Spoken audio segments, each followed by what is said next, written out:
dalam suatu webinar dan sempat diupload ya,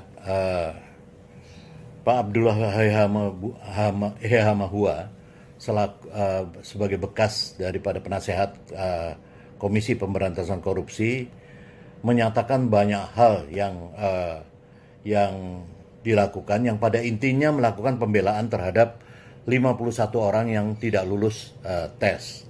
Namun itu juga disertai dengan berbagai tudingan atau gosip-gosip dan juga saya kira tuduhan ya terhadap beberapa orang yang saya kira bukan saja tidak masuk akal, tetapi juga lebih merupakan suudon ya. Pak Abdullah Hehamahua misalnya menyatakan bahwa yang ingin saya bahas adalah Badan Intelijen Negara seolah-olah adalah badan di belakang itu yang sangat punya pengaruh terhadap tes itu. Yang kedua, bahwa di Badan Intelijen Negara yang dipimpin Pak Budi Gunawan sebagai kepala BIN, itulah yang menjadi orang yang dibalik ini semua, karena dia punya memiliki dendam 7 turunan ya.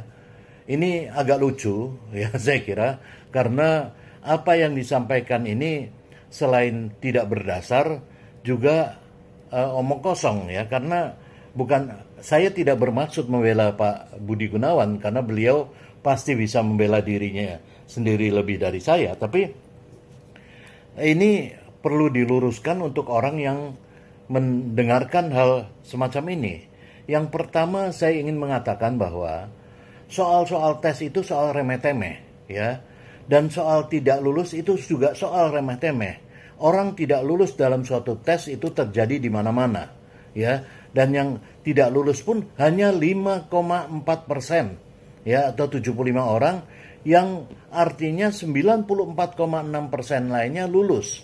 Kalau tes ini tidak benar ya, dilakukan tidak benar ya, yang lulus tidak lebih banyak daripada yang tidak lulus, begitu ininya, asumsinya begitu. Nah sekarang kalau kemudian dikatakan bahwa tes ini Badan Intelijen terlibat terlalu banyak dan sebagainya, saya hanya ingin, setahu saya bahwa tes semacam ini dilakukan oleh sebagai perintah undang-undang, sebagai instrumen dari perintah undang-undang, dan itu dilakukan oleh vendor ya, yang yang disepakati oleh KPK, Menkumham dan sebagainya, dan Menteri PAN misalnya, itu adalah BKN, Badan Kepegawaian Negara.